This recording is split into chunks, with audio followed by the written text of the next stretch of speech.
Sa panahon ngayon, reklamo na ang mabagal na internet, ang walang signal, ang walang wifi, isang maliit na abala pero sapat na para masira ang buong araw mo. Pero isipin mo ito, sa panahon ni Moises, ang reklamo ay hindi lang inis. Ang reklamo ay maaaring ikamatay. Kung ngayon palang hirap ka na sa kaunting discomfort, handa ka ba talagang mabuhay sa panahong walang kahit anong kasiguraduhan? Sa panahon ni Moises, wala kang teknolohiyang masasandalan. Walang telepono para humingi ng tulong, walang ilaw kapag dumilim, at walang balitang magbibigay ng pag-asa kung ano ang mangyayari bukas. Ang bawat araw ay nagsisimula sa tanong kung paano ka mabubuhay hanggang gabi. Wala ring permanenteng tirahan. Hindi ka natutulog sa iisang lugar. Ang lupa ay hindi mo pag-aari at ang bubong ay hindi sigurado. Ikaw ay alipin sa Egypt o isang lagalag sa gitna ng disyerto. Palaging handang umalis, palaging handang mawalan. Ang pagkain ay hindi garantisado. Hindi mo alam kung may kakainin ka bukas. Walang imbak, walang grocery, walang reserba. Ang buhay ay umiikot sa paghahanap ng tubig, pagkain at lakas para magpatuloy. Sa panahong iyon, hindi convenience ang buhay, survival. At ang mabuhay ay hindi karapatan, kundi isang araw-araw na pakikipaglaban. Bilang alipin sa Egypt, ang trabaho ay lampas sa kaya ng katawan. Araw-araw kang gumigising, hindi dahil handa ka, kundi dahil wala kang pagpipilian. Sa ilalim ng matinding init ng araw, ikaw ay gumagawa ng mga ladrilyo, nagbubuhat ng mabibigat na karga at inuubos ang lakas para sa mga istrukturang hindi mo kailanman mapapakinabangan. Walang pahinga at walang karapatan. Ang pagod mo ay hindi mahalaga at ang sakit mo ay hindi pinapansin. Kapag bumagal ka, may kapalit na parusa. Kapag nagkamali ka, may kapalit na takot. Hindi sahod ang nagbibigay ng disiplina, kundi ang banta ng pananakit at kamatayan. Ihambing mo ito sa pagod ng tao ngayon. Napapagod tayo sa mahabang oras sa trabaho, sa pressure, sa stress. Totoo ang pagod na iyon. Pero sa panahon ni Moises, ang pagod ay walang hangganan at walang pahinga. Doon, ang pagod ay hindi dahilan para tumigil. Ito ay dahilan para lalo kang itulak hanggang sa ikaw ay maubos. At nang sila'y makalaya, hindi rin ginhawa ang sumalubong sa kanila. Ang disyerto, ang naging tahanan, isang lugar na walang awa at walang kompromiso. Sa araw, ang init ay parang apoy na unti-unting umuubos ng lakas. Sa gabi naman, ang lamig ay tumatagos hanggang buto, para bang ipinapaalala na kahit ang pahinga ay hindi ligtas. Walang sapat na tubig. Ang bawat patak ay mahalaga. Ang uhaw ay hindi lang pakiramdam, ito ay banta sa buhay. Walang kasiguraduhan kung saan manggagaling ang susunod na inumin at walang kasiguraduhan kung may darating pa. Ang pagkain ay hindi rin tiyak. Wala kang sariling taniman, walang imbakan, walang planong reserba. Araw-araw, umaasa sila sa mana, pagkaing bumabagsak mula sa langit. Sapat lang para sa isang araw. Kapag nag-ipon ka, ito'y masisira. Kapag nagduda ka, ikaw ay magugutom.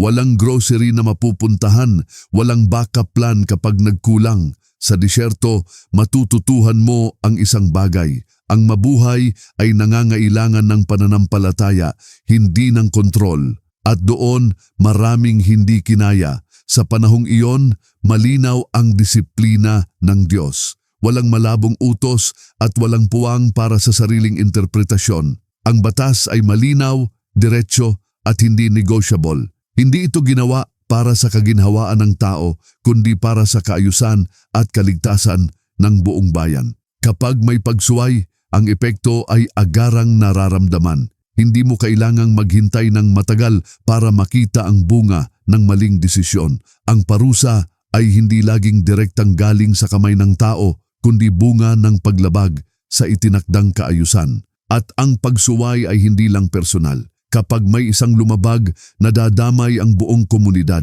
Ang kasalanan ng isa ay nagiging panganib ng lahat. Kaya ang pagsunod ay hindi lang usapin ng pananampalataya, kundi ng responsibilidad sa kapwa. Sa panahon ni Moises, natutunan ng tao na ang kalayaan ay may kaakibat na disiplina at ang disiplina, bagamat mahigpit, ay makatarungan. Magkaiba ang pag-iisip ng tao noon at ng tao ngayon. Noon, ang buhay ay hinaharap ng may pagtitiis. Kapag mahirap, nagtitiis. Kapag hindi malinaw ang bukas, nananampalataya. At kahit hindi naiintindihan ng lahat, patuloy na sumusunod dahil iyon lang ang paraan para magpatuloy ang buhay. Ngayon, iba na ang takbo ng isip. Kapag mahirap, agad tayong nagrereklamo. Kapag may hadlang, naghahanap tayo ng shortcut. Ang unang tanong ay hindi kung ano ang tama, kundi kung ano ang komportable. Ang mindset ay comfort muna bago character. At dito pumapasok ang tanong na hindi madaling sagutin. Kung ngayon pa lang, sa kaunting hirap at abala, sumusuko ka na, paano ka pa mabubuhay sa panahong ang bawat araw ay pagsubok sa pananampalataya at tibay ng loob? Hindi mo kakayanin ang panahon ni Moises at hindi ito dahil sa kahinaan mo, hindi dahil mahina ka, kundi dahil nasanay ka sa ginhawa. Sa modernong mundo, lahat ay madaling makukuha, lahat ay mabilis at komportable. Ang katawan at isipan mo ay sanay sa convenience. Ngunit sa panahon ni Moises, iba ang batayan ng buhay.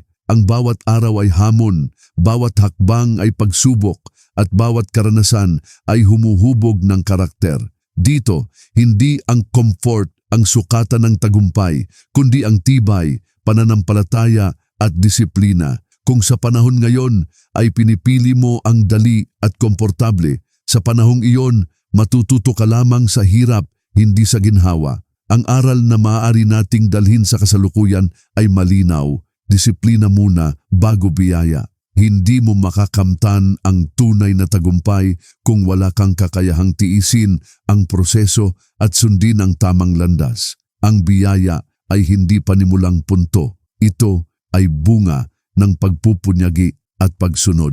Pananampalataya muna bago kasaganaan. Sa modernong mundo, nais natin ang resulta bago magsikap. Pero sa panahon ni Moises, unang kailangan ang tiwala sa plano ng Diyos bago dumating ang kahit anong tagumpay. Ang pananampalataya ang nagsisilbing gabay sa gitna ng kawalan ng kasiguraduhan at higit sa lahat matutong sumunod kahit hindi mo naiintindihan ang buong plano. Hindi lahat ay malinaw sa unang tingin at hindi lahat ng pangyayari ay makatuwiran sa ngayon.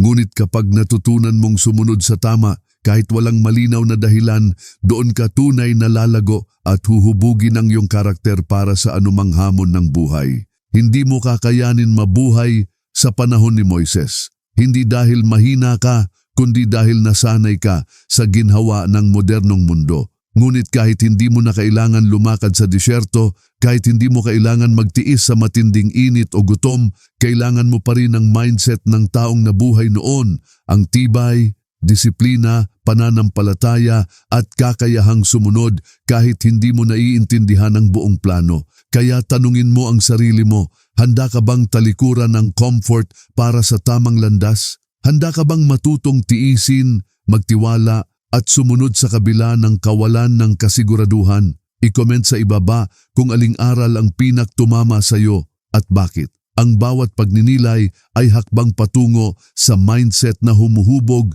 ng karakter, hindi comfort.